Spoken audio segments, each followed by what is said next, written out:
Hello, and welcome to the new episode of Dakota Boys Talk Movies. I'm Steven. And I'm Dakota. And tonight we just want to, or today, this afternoon, middle of the night, whenever you're listening to us, maybe we soothe you to sleep with our... Our smooth, sensual voices. The smoothness I just used right there is what lulls you to sleep. I just get so quiet you can't even hear me. But yeah, whenever you listen to us, when you're listening to this, we're just talking about tonight. I did it. Let's cut all this out. We're cutting this out. Talk to you tonight about with Veterans Day being the day we're going to release this episode. Talk about some movies involving veterans, which would obviously be war movies. And so tonight we're going to talk about, each of us are going to just talk about a couple different war movies we appreciate. We want to pick one that we'll each pick one you've probably heard of, but one we just want to give a shout out to, and one maybe you've heard of at one point in time. Maybe you're like us and say, oh yeah, I know that movie. That movie's great. Why doesn't anybody else appreciate that? That's why we want to bring it up. So we're just going to each talk about a couple different war movies we appreciate that obviously, there'll be different reasons we probably like them. Maybe for the way they give the horrors of war, for the way they portray a certain conflict, where they bring light to something that a lot of us just don't get a chance to experience. I mean, have you experienced war, Dakota, firsthand?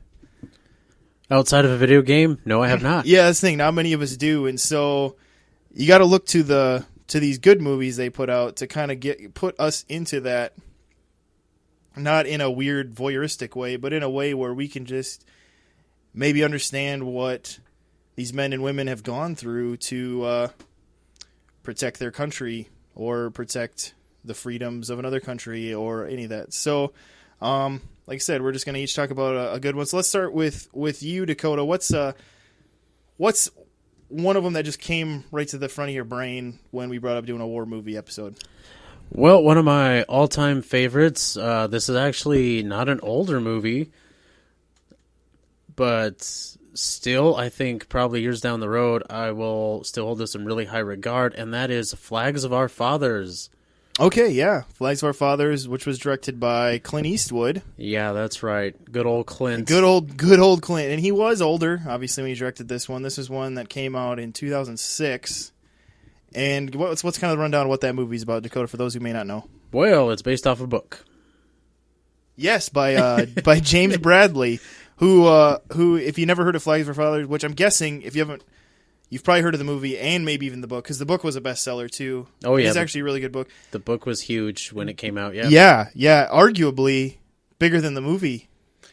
In the nonfiction book world, it was probably considered more of a blockbuster in the book world than it was a blockbuster of a movie. Oh yeah, that's kind of what I guess what I should maybe clarify there. That's it. Yeah, they definitely hit it out of the park with this one. Yeah, James Bradley, he also wrote Flyboys, which is another interesting World War II nonfiction book if you like to read. But we're here to talk about movies. Yeah, this this was a big movie. You know, you think of those certain old movies, and if they could be done today, this is how they'd be done. And it's just glorious, you know, from the just massive fleet of ships to just the never-ending sky full of planes. Yeah. It's just glorious to behold. Yeah, it's true. Clint, I'm going to call him Clint. He's a very close friend. He filmed it in such a way where you're right. It feels like an old war movie, but with everything that's good about the modern cinema age. Yeah. I mean, that's basically what you get with this movie, which makes it maybe more real in a way than some of those could be, just because of the advances we've made in movie making. And then it just kind of blows your mind that they're heading to this island that is only a mile wide. Yeah, just a piece of crap in the middle of the ocean. I mean, look it up. Look up anything about Iwo Jima. It was just a volcanic piece of crap. I mean, nothing could really grow there. Yeah, it was just sand and lava, like apparently lava. Apparently, it stinks on this island too, just because like Steven said, It was a former active volcano which went dormant, and parts of like the lava that had hardened just kind of broke down and created just this kind of, what was it, the black shores? That's why they were black. Yeah, the very, very dark beaches. Yeah. Yeah, but it also left a really bad smell. And the funny thing is, there is actually a companion piece to this movie called Letters from Iwo Jima, and characters in that movie say, well, if they want this island, they could have it. And then, of course, that person is just beaten by his commanding officer because he's overheard. Japanese. Yes. This is South Pacific, obviously, part of World War II. Yeah, but... Yeah, so... Oh, good Lord. Cut this out too, Stephen. And so, yeah, the rundown of this movie would be, it starts in modern day, and it's a son basically trying to... or a son that's looking back on what his father did during the war. Yeah, and he just kind of travels around and interviews people that had actually been there, and he talks to survivors and gets their thoughts on it. But most of the movie takes place in during World War II. Yeah, and what's interesting about this is this movie kind of centers not necessarily on the battle, but one single moment, which was captured by a photographer, and that was the flag raising on Iwo Jima. Which everybody's seen either the picture or the statue that's at the Pentagon of the three men pushing the flag up. And this was the tagline for this movie I thought was so great. The tagline for this movie was a single shot can change the world, I think is what it was, or something like that.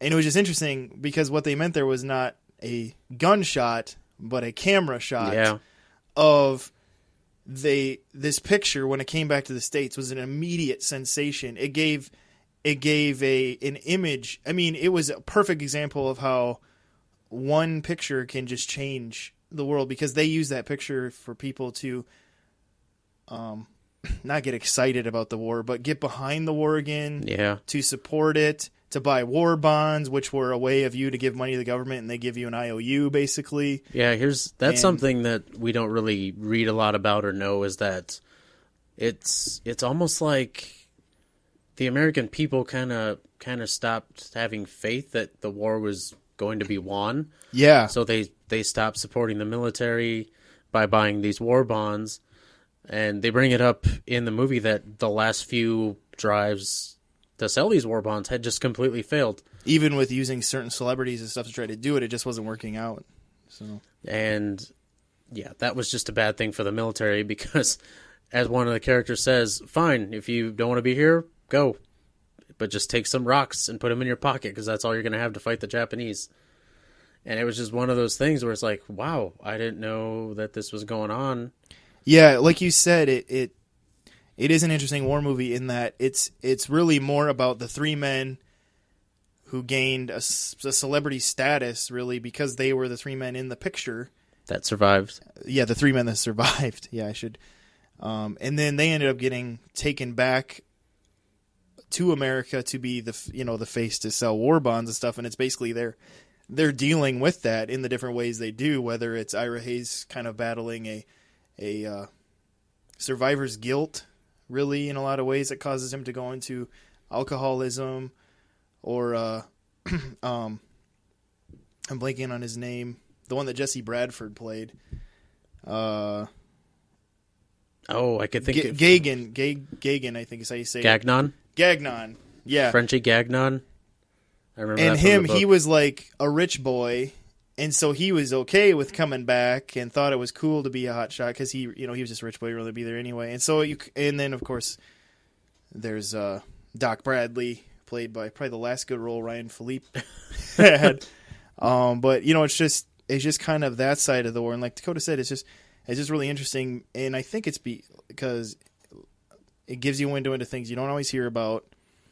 And then, since this is our Veterans Day episode, it really puts you into the mind of three different guys with varied backgrounds and how they dealt with what they went through, outside of the big picture of things. And so, yeah, it's a really interesting movie. And what I thought was interesting was, this movie almost had a Band of Brothers filming look to it. Like the way it looked reminded me of Band of Brothers. Yeah, how they use the sepia tones. Yeah, it was like sepia tones, had that grainy feel. Yeah. And Spielberg was a producer on this, and I think maybe his influence and work on Band of Brothers and things like that is maybe why they decided to go that route with this one. But Paul Haggis was one of the screenwriters of this, which I always thought was interesting too, because some of his other credits are really low-key dramas. Yeah, I think probably his most popular one is Crash. Yeah, and that's kind of notoriously popular. Yeah. But maybe that's why it is a different war movie, is because of the aspect of Haggis being one of the screenwriters. Yeah. But also, this is based on a book, and they were trying to bring in the elements that James Bradley used in the book of just trying to understand who his father was, because Ryan Philippe plays the movie version of James Bradley's young father, the guy who wrote the book. So, yeah, very interesting. Anything else you want to say about the movie? I'm going to just kind of point out a few things here I thought were interesting. There's a scene in this movie where a sailor actually falls overboard on a ship. Yeah.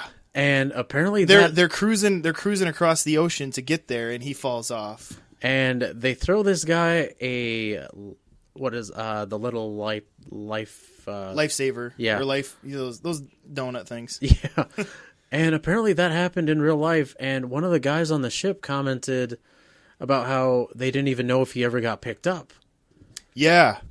Well, they made a joke about one of the other ones will pick him up even, and I think all of them realized, like, who's going to actually stop and pick this guy up? Yeah, the fleet had orders not to stop. They were on a mission, and it was just, that was kind of a very sobering moment. Another weird, there was a lot of, like, small parts of this movie played by people you recognize, and I just all of a sudden remembered how Paul Walker is in this movie. It's kind of random how he showed up in this. It's kind of before his... Well, no. He would already had Fast and the Furious fame. I think fame at this point. Around this time would have been when he was being considered for Captain America. Yeah, I forgot about that. Yeah. But another one I want to throw out there, this is the first movie about what happened on Iwo Jima, where Ira Hayes is actually played by a Native American. Yeah, an actual full Native American, yeah. Previously, Tony Curtis played Ira Hayes. Who's the total opposite.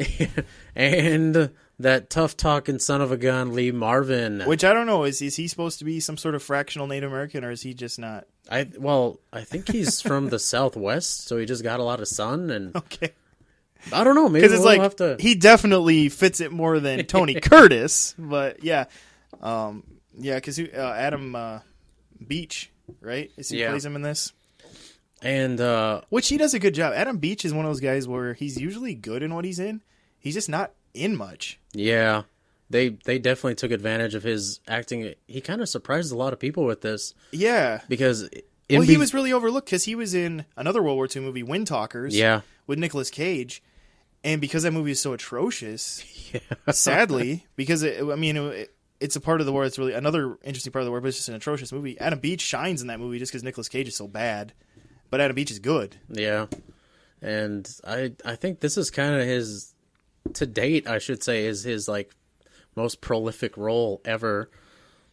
He was actually trying to turn Turok, the video game, into a movie. I don't know if he had much success with that, but and then another thing that I did not know this when I actually saw the movie, but the flag was raised on Iwo Jima twice. Yeah, that's the other interesting element of this movie. The picture that we are seeing is the second time it was raised, where they're not even in the battle's over. They're just putting a flag up to fix the old flag. Yeah. And so this picture, everybody thinks is like, look at them fighting for the hill. And these guys are just sticking up a flag to replace the old one. But it's not about the reality of it's about what that picture meant in what when they realized what people thought it meant. They just ran with it because they realized what it could mean for the war effort. And that's another thing that kind of plagued those three guys too a little bit is like, they're like, we didn't do anything. We were just putting up a flag because they told us to. Yeah. And they kind of were plagued with this. Everybody's saying, oh, you're so heroic. And yeah, okay, they did live through Iwo Jima. You can't knock it for that. But they were getting all this fame more specifically for pushing that flag up on the hilltop or whatever. And they're like, well, we didn't.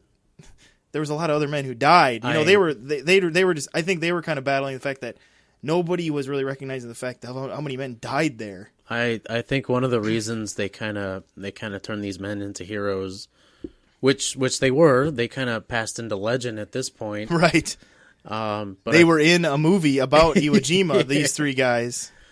Yeah, but I think the reason back then that they kind of purported these guys as heroes was just to kind of make everything more comprehensible, because it wasn't all cut and dry. You see every single one of these characters saw some pretty horrible things, and it affected them down the line.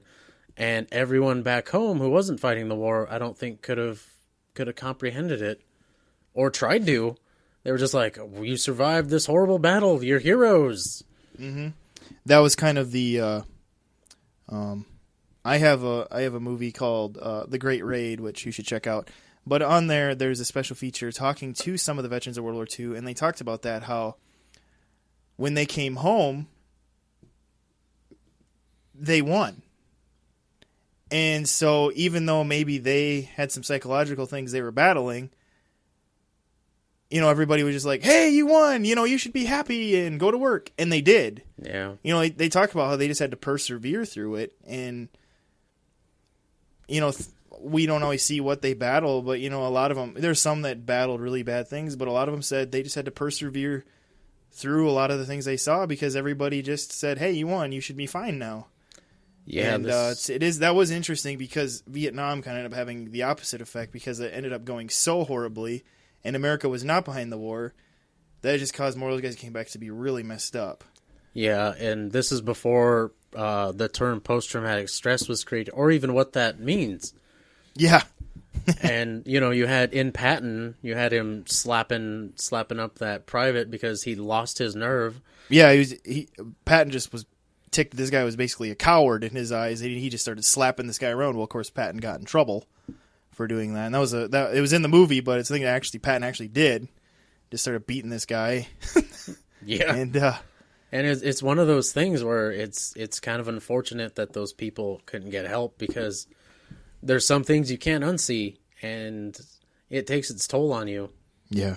Yeah, it's hard to imagine, just, and that's why I said I appreciate these movies, not because they're always easy to watch, but just so that we can understand and appreciate better what people have gone through for what we sometimes take for granted, really, is what it does. So yeah, that's amazing film. Flags of Our Fathers. It was kind of recognized at the time a little bit in Oscar season. Letters from Iwo Jima, or is the Japanese side of the story, which Clint Eastwood filmed back to back. Yeah, back to back with it, all in Japanese, except for when there's a few Americans in it. That one almost got more Oscar buzz, and I think it was just because of the fact that it had a little different take on it. It was kind of Ken Watanabe's step into the American spotlight, and so people kind of noticed him a little bit, but definitely worth checking out. I think we'll move into mine. All right, hit us with what you got, Steven. My big one I want to talk about is a classic. It's from 1962, The Longest Day, and this movie is about D-Day. Really, a lot of people, talk about the greatest depiction of D-Day is the Omaha Beach scene in the first half hour of Saving Private Ryan. 40 minutes, I think. Yeah, half hour, 40 minutes. And yeah, that definitely shows you the horrors of it. But this one here kind of, it shows the bigger you get the whole scope. Big picture of Operation Overlord, which was the actual name of this operation. And what's interesting about this movie is there was British kind of parts of it, there were German parts of it, and there were American parts of it, and you kind of follow all those different aspects of the day, the longest day, as it's referred to, because Cornelius Ryan, that's what he called the book that's based off of. And there was different directors for each of those segments, and then they kind of edited into one big story of this day. And so you have kind of three different directors' visions kind of coming into one story. And then this also caused there to be 48 international stars in this movie. And I'll throw out some of the names. I mean, John Wayne, Robert Mitchum, Henry Fonda, Richard Burton, Sean Connery, Peter Lawford, Rod Steiger. I forgot Peter Lawford was in there. Robert Ryan, Kurt Jurgens. I mean, there's just a ton. Those are just like a few of the ones that I have here to list for you. I mean, there's just a lot of known people. But this was a case where the quote-unquote all-star cast worked because of what it was entailing. It wasn't some weird comedy picture, where they just threw them in for a funny cameo, but they were actually all playing these different parts of this. And so it's a very well-executed movie. And I thought, the fact there's 3 different directors didn't hinder it. It's not like the Twilight Zone movie where it's like you kind of jump to the next thing, and just a really good movie if you're just kind of interested in the kind of day as a whole. The Longest Day is definitely worth checking out. It was one that again was kind of noticed by the Oscars and won a couple. It looks like it won Best Cinematography in the black and white category. This was back when cinematography had a black and white category and a color category, and it won for Best Special Effects. So it's kind of recognized for the technical aspects because it was a real technical achievement in a lot of the things they accomplished in this movie. But yeah, really, really well executed movie. I mean, there's not really a whole lot to say about this movie other than it's just kind of a classic, and it's really, like I said, just a really well put together movie. I don't know. Do you have any memories of this movie, Dakota? Well, this is what I was talking about earlier when I said, one of those huge movies where you just have so many moving parts and just so many people, and it just all works together. It's actually been a while since I saw it, but I know there's a lot of history fans out there. This is one you definitely want to check out because it kind of, and even if you're just interested about World War II in general. Yeah, I mean, obviously, if you're a history person, this really goes through it, and this is also like a good introduction for, like, if you have kids that want to understand like war and things. This would definitely be a good entry gate into kind of the nonfiction movies or whatever you want to call them, just because this movie, since it was made in 1962, I mean, that doesn't mean anything. There were movies in 1962 that were racy. I mean, Psycho came out in 1960, and that was considered pretty racy. But this movie's rated G. They made it a general audience's movie to where nothing in the violence or language category is over the top, but it was made to be a spectacle that the general audience could see and appreciate. And so yeah, this is, like I said, this would be a good entry point for just young people to just see the bigger picture of world events and things like that too. Yeah, I kind of wish that we saw interesting movies like that in history class. It was like some boring documentary that they made in like the 50s or 60s. Yeah. I had a government class in high school. We watched Amistad. Wait. Yeah, because, that was a big court. We were talking about the court system and things like that. And so, that was a big trial early on in the history of America. But, yeah, I mean, it's a good movie. I like that movie, but it's just kind of funny that we watched it in school. Yeah, that's odd. So anyway, like I said, The Longest Day, it's pretty simple to describe to you, and so I'm just encouraging you to see it. It's definitely one worth checking out, whether you're into classic movies, war movies, just those all-star cast type movies. It's got all those elements to it. So let's go into maybe, Dakota, why don't you before we go into kind of our sleepers, why don't you list somebody like here, honorable mentions, like other ones that came to the front, but we'll just kind of just say. Well, some that we were going to mention today that we unfortunately won't have the time to do are there's a lot of really good war movies out there, and a couple recent ones that kind of deal with what went on in Iraq and Afghanistan are American Sniper, which kind of deals with a lot with post-traumatic stress. Yeah, it's almost more of a home front Yeah. movie. They really focused on his relationship with his wife and things like that on the home front. So. Yeah, but at the same time, there are some really, really chilling war scenes here. Very intense, even though it's not like an action scene. It's very intense because of what's going on in the scene and what he's having to decide to do or not do. Steven's good buddy Clint also directed this one. Yeah. Yep, good old Clint. Clint Eastwood did that one. He's still kicking.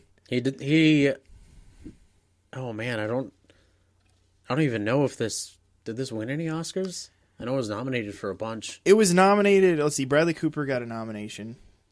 Best adapted screenplay, I think. Screenplay. Was another one. but, Best director. I don't think it won anything though. Oh, it should have.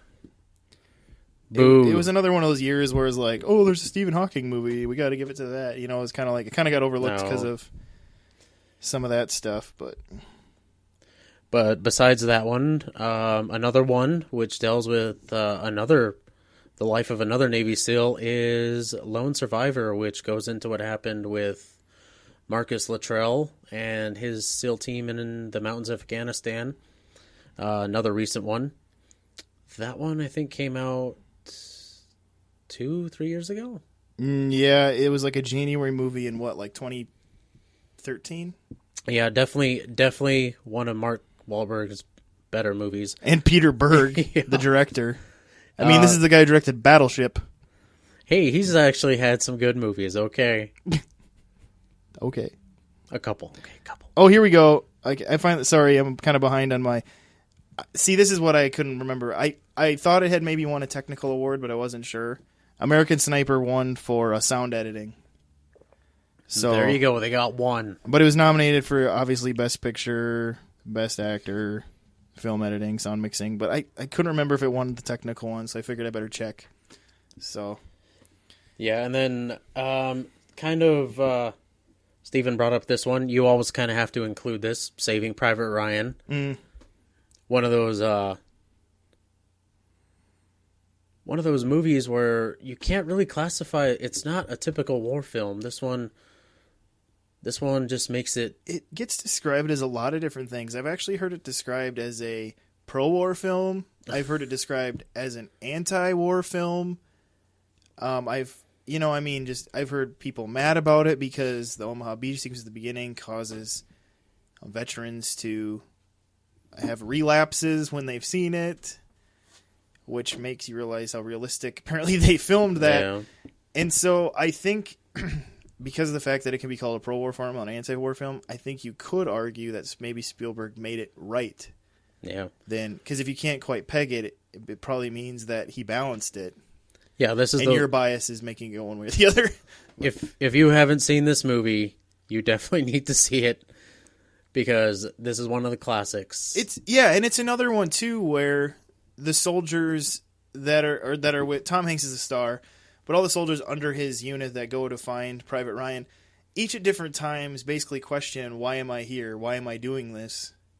And so it kind of gets, again, they're attempting to kind of through this picture, delve into the mind of soldier's mentality. Yeah, and he does a great job. Everyone, even a young Vin Diesel, does an amazing job in this movie. Yeah, and it's interesting how I call him Vinny. He's a good friend of mine. It's interesting how he got into this movie. He basically got into this movie because he had written a couple years before a letter to Spielberg, just telling him how much he appreciated him and his work and how, he's one of the reasons that he was so interested. So Spielberg appreciated that letter so much that's why he cast Vin in Saving Private Ryan. Wow. And ended up giving a jump start to his movie career. So, yeah, it's kind of interesting little tidbit there, too. But, yeah, Vin Diesel does have an interesting performance in this in that it's before he became kind of a mumbling action star. And he actually kind of has a pretty dramatic scene in this movie that really hinges on him. Yeah, you could be pretty stony-faced in the scene I know you're referring to, like, will get you. Yeah, and so it is interesting because it does when you go back and watch it now, knowing who Vin Diesel is now, you realize, okay, this guy really can act if he needs to. He just He just doesn't want to, okay? Well, it's not what he doesn't want to. He doesn't have to. He doesn't really have to in the stuff he's kind of been in as of late. Yeah. And I guess a few for me would be We Were Soldiers. It's a Vietnam movie starring Mel Gibson. Very, very intense movie. It drops you right into... Well, you start out with the man on this side and Mel Gibson's character, Hal Moore. Again, this is based on a true early on in the Vietnam War, 1965. His unit training and then going in November of 65, and it's basically you follow them in the first week that they're dropped in. I was going to say, yeah, weren't they officially part of the 7th Cavalry? This is when they were using choppers. Yes, he was considered the colonel of the 7th Cavalry. He was basically the new Custer for the 7th Cavalry, because if you're not, why we're saying 7th Cavalry, and Dakota brought that up, is the fact that that's the unit that Custer was head of when he fought at Wounded Knee. Yeah, and so, they went in, and in fact, in the movie, he goes, "We will be riding into battle, and these will be our horses." And the helicopters come by. The horses they're riding into battle are the helicopters. And, again, just a very, very well... It's a pretty tight movie. It's very... Once you're in the war, and these guys are totally out of their element in this jungle... with the Vietnamese very comfortable in their element. It's just very intense. And it really drops you into what that experience must have been like. And but anyway, it's a really well-executed movie. Another one that I bring up, just because this is a war that doesn't get talked about much, especially in the movie world. The Korean War? Well, there is that too, but the Civil War. Oh, yeah. Gettysburg. I think that's because we don't have any survivors from that war running around. Yeah, well, it's just old enough or whatever. People are kind of whatever about it. I've always liked to read about the Civil War, about President Lincoln. And so Gettysburg is a really good movie about that 3-day battle that was a turning point in the war that switched it from the South really having the advantage to the Union beginning to take the advantage. And people make fun of the beards in this movie. There's a few bad beards in the movie. Like Tom Berenger's beard is pretty bad. Wasn't that actually natural, though? I don't know. I could have swore that was natural. I don't know if it was natural or not, but I will admit it wasn't the greatest beard or whatever.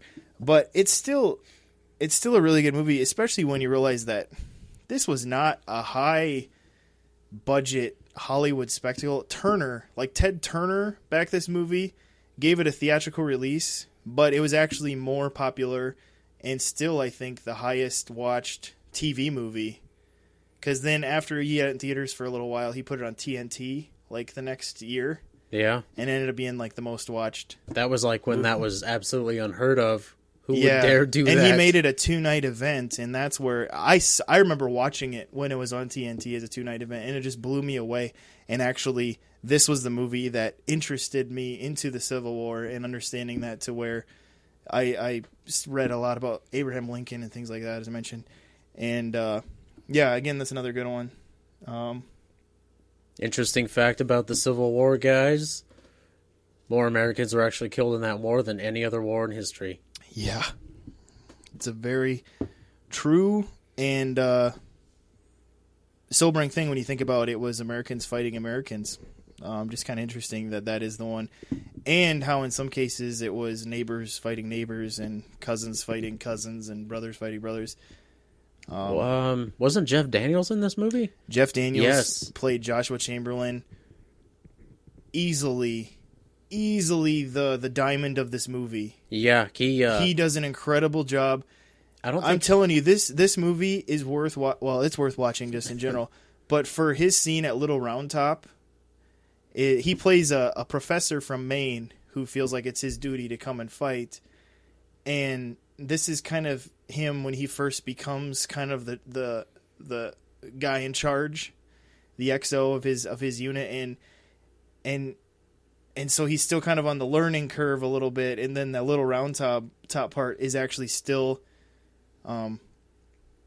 studied in military classes this day and how he executed some of that stuff. So it's just kind of interesting. Yeah, he was. How he did that. I don't think he was really known for anything before this, was he? Yeah, I mean, he had done a Woody Allen. He was in that one where he comes out of the movie. He was a guy in the movie, and Mia Farrow plays the woman in Purple Rose of Cairo. Yeah. And then he would have been in Arachnophobia before this, because this was 1993. Yeah. And I think Arachnophobia is, what, 91 or 2? I always felt he was very underappreciated as an actor. I mean... Yeah, he's a good actor who just doesn't get a lot of parts that are good for him. He was kind of insulted, I remember, when Dumb and Dumber came out, because he was given, like, I think it was $150,000, whereas Jim Carrey was given millions of money to do that movie. Yeah, Jim Carrey got a lot more of a paycheck, but Jim Carrey also was just coming out with popularity of The Mask. Yeah. And which is funny to think about now. But and so yeah, it would their pay balances were way off, but again, Dumb and Dumber in a weird way shows how good of an actor Jeff Daniels is because he's not a slapstick comedian like Jim Carrey was, and yet he's hilarious in that movie. You know, Jeff Daniels is hilarious in Dumb and Dumber, so yeah, he's a kind of an unappreciated actor, but he's very good. Martin Sheen plays Robert E. Lee in Gettysburg. Does a very good Southern accent, I thought.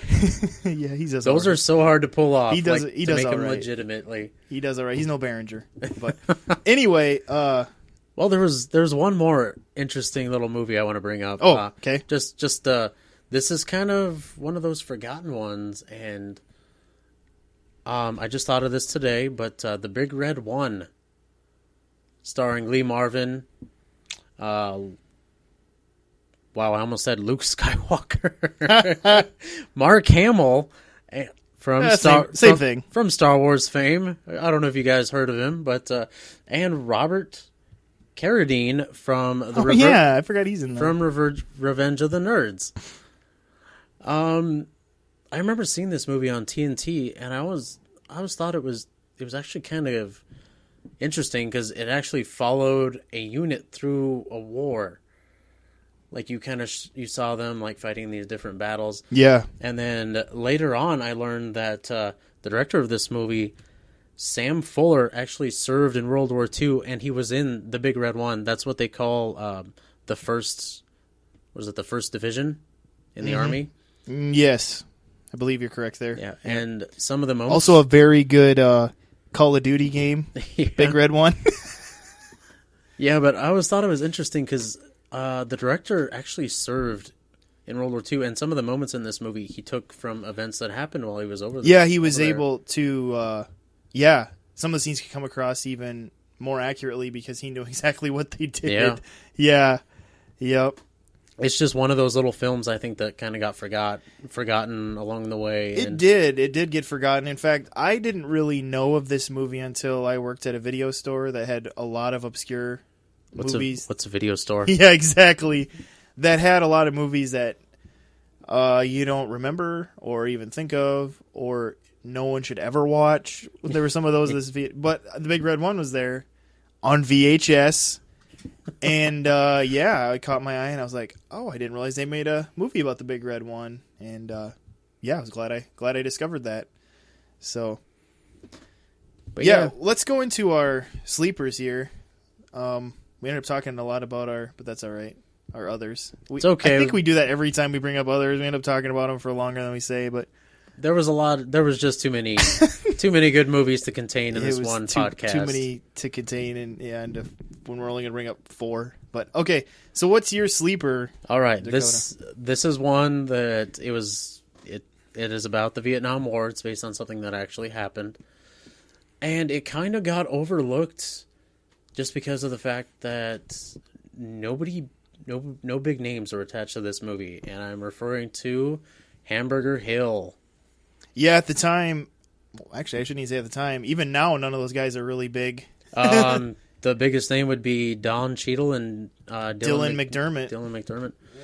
And Don Cheadle. I actually forgot he was in that movie. This movie, and it came out right as Vietnam movies were being kind of put out by Hollywood. You had a year before this, you had Stanley Kubrick's Full Metal Jacket. A year after this, you had Platoon, and it was just one of those movies that was just sandwiched in there, and it was overlooked, and I always felt it kind of deserved more recognition, just because everyone in this cast gives a really, really great performance. And this is before, like I said, it's a young Don Cheadle, young Dylan McDermott.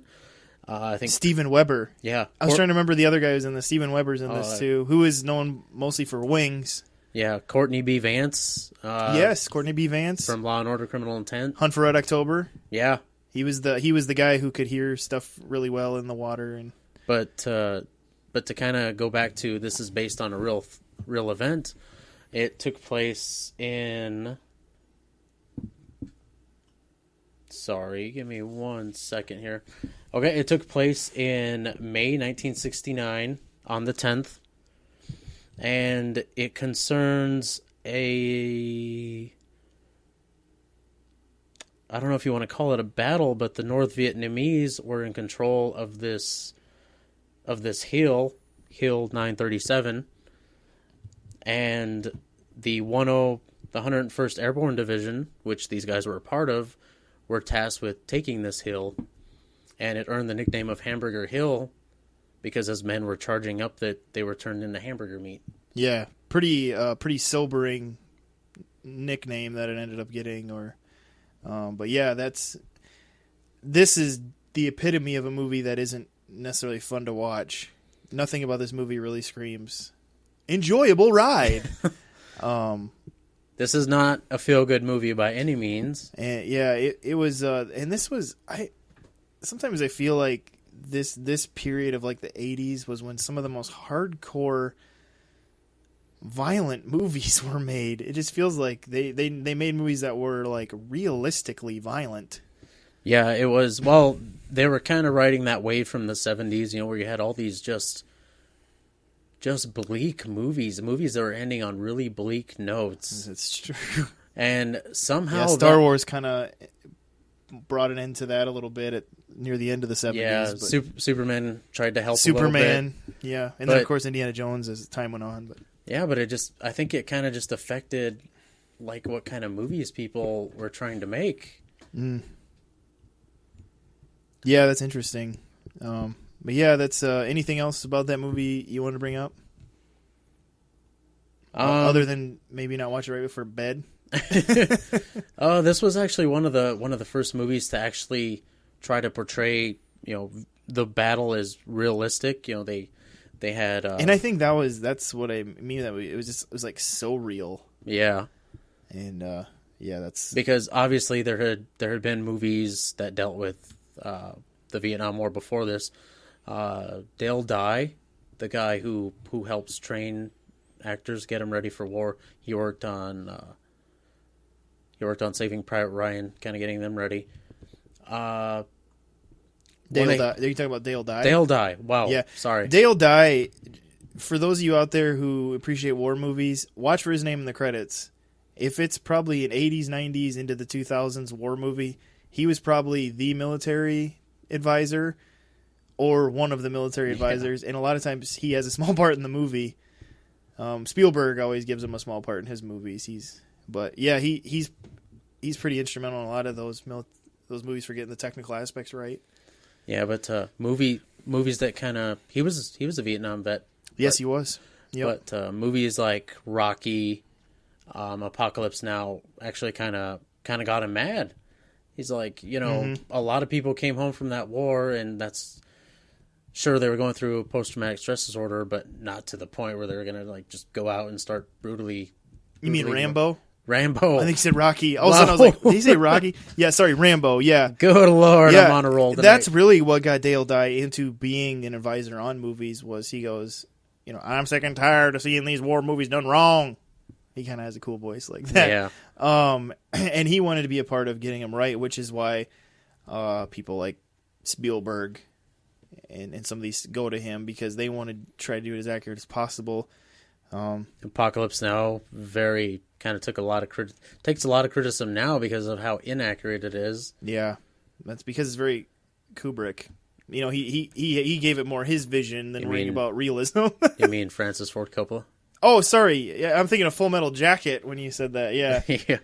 Yeah. Apocalypse Now takes a lot of. No, Full Metal Jacket had the assistance of Gunnery Sergeant. Oh, what's his name? He's in the movie as the drill sergeant. Apocalypse Now takes a lot of heat for, or Full Metal Jacket takes a lot of heat for the second half not being as compelling as the first half. Yeah, they had Harley Ermias is what I was thinking of. I think he was the closest thing they had to a technical advisor on this movie. On Full Metal Jacket? Yeah. Yeah, Harley Ermias, he came in as technical advisor first and then campaigned himself to be the drill sergeant. Yeah. So, yeah. Probably, and from what I've learned, all the scenes in that movie are just him being him, I guess. He wrote all those insults down himself. Yeah. Is the story, even though Kubrick was notorious for not wanting anyone to ad-lib. Yeah, but he had actually been a drill sergeant. It would have been around that time that people were getting sent to Vietnam. For those of you who don't necessarily know who Harley Ermias is, he had a show on his channel called Mail Call, and he just yells. And he was also the voice of the little plastic sergeant in Toy Story. One of his greatest roles. Oh, his greatest. I don't care about Full Metal Jacket. He was greatest as the Sarge in Toy Story. But, yeah. Well, we'll just move into... So that was Hamburger Hill. And we'll move into mine. My sleeper is The Great Raid. It came out in, I think... I should have looked at this. I believe 2005. I thought it was 2006. Okay. Well, in that time period. And, again, Dale Dye, name we had brought up. He was the guy who put these guys in this movie through boot camp and trained them into this movie. But... this is the true story of I think they credit it as they called it the most triumphant rescue mission in U.S. military history, and it was in what it was this unit of Army Rangers, what was it? What do they call it? A battalion, 6th Ranger Battalion. They basically worked out this mission where they were going to go 30 miles behind enemy lines. Now, that is an eternity behind enemy lines. 30 miles. That's a long ways behind enemy lines. So they worked out this to get their way that far in to rescue 500 POWs out of a prison camp. And this took place on I don't know how you say if it's Cabanatuan or Kamanatuan. I don't know. Anyway, that's where it took place here. But these guys who were in this POW camp were the guys who were on the, what do they call it? The Bataan Death March. Yeah. And the guys who were in there were guys who basically, if you survived the Death March, which there's a reason called the Death March, is that there were a lot of guys who did die on that long march across this without any, they were just considered cowards and whatever, and less than human to the Japanese soldiers, so they didn't help these guys at all and just pushed them across. And so a lot of these guys that were in this POW camp were very emaciated and dying and sickly and things like that. And so, yeah, so it's the story of this 6th Ranger Battalion doing this mission with the help of some of the locals who were had their own little resistance against the Japanese with their help to get in behind these enemy lines to actually get these guys out of there. But this movie, it was released by Miramax, which does Miramax even exist anymore? In theory they do, but they're owned by Disney. Yeah, like Disney kind of bought them out. The Weinsteins were kind of or is it Weinsteins? Weinsteins. They were kind of the brains behind it, and then it sold to Disney, and they started their own company. And so this was kind of released by them, which if you released by Miramax, it usually meant you were like near independent, if not independent. And so this movie kind of came and went. Nobody had heard of it. The only reason I had heard of it was I read about it in like a magazine at the time period. And and it piqued my interest just because I was interested in it, and I heard about the book Ghost Soldiers by Hampton Sides they partially used for inspiration in this movie. But yeah, so it just kind of came and went, and nobody really remembers it too well, but it's not the greatest Oscar winner war movie ever, but it's still a really good movie, even though it's starring people like Benjamin Bratt, James Franco, Joseph Fiennes. These are people you don't usually go to for like greatest movie ever, but they work in this, and I think part of it is it was James Franco before he was James Franco. He really only at this time had Spider-Man 1 and 2 to his credit, and it was kind of Benjamin Bratt before he kind of fell into obscurity after Catwoman. This is back when he was Benjamin Bratt of the movie Traffic, which Traffic was very well received, and Joseph Fiennes, he's just whatever. I mean, he's okay in this movie too, and so it's just another aspect of the war that you just don't hear a lot about. But, this is really interesting just to kind of get this aspect of it, especially for people who maybe don't like to read books. Yeah. It just kind of gives you a glimpse into it. Obviously, you need to go to the resource materials to get sometimes the more accurate. Because, movies, remember, they got to fit what could be years, weeks, months into 2 to 2.5 hours. Sometimes they push it to 3 hours. Depends on the movie. But it's still not very long to put what they do in these movies in. And so, obviously, they have to take a few liberties, but where you shouldn't totally trust a movie for all your information on something. But, this is another really, really, for the most part, solid movie. I mean, if you care about critics, Ebert and Roper at the time did give this 2 thumbs up. Well, that's all you need right there. Yeah, Ebert and Roper, man. Ebert's dead now, so it's kind of weird to think about. His word still stands. And Fox TV called this more compelling than Saving Private Ryan. So, there you go. So, wow, interesting. That is interesting. And in some ways it is. I guess you could argue that. But anyway, I think... What was the first movie you brought up? Like for your... Flag to Our Fathers? Yeah, and I guess I just realized how every movie we brought up was rated R. Except for Longest Day was rated G. I think the Big Red One is just PG. Yeah, well, in terms of our main 4. Oh yeah. They 3 of the 4 were rated R, then 1 is rated G. Goes to the very opposite end of that. But, and so I guess it's just kind of warning that, I guess if you are faint of heart, these aren't necessarily always going to be for you. But I will tell you, in terms of the Great Raid, especially, it is R for like war, violence, but it's not really as bad as some can be. Yeah, this ain't Showgirls, guys. Okay, it's kind of weird to compare war movies to Showgirls. I'm just saying. But okay, don't expect any unwarranted nudity or drug use in these movies. There you go. But yeah, so those are our kind of recommendations. If sometimes it's when these holidays come around that aren't really necessarily celebrated, it's good to acknowledge them and remember why they exist. Veterans Day obviously exists for veterans, which I just want to remind people, Veterans Day is for veterans, to thank veterans, whereas Memorial Day is to honor those who died in war. I think a lot of people kind of make Memorial Day almost a Veterans Day, but Memorial Day is for those who fell in battle. And this is the day to thank and remember those who lived and had to deal with the fact that they did live. And sometimes it's not easy coming home, guys. No, and so yeah.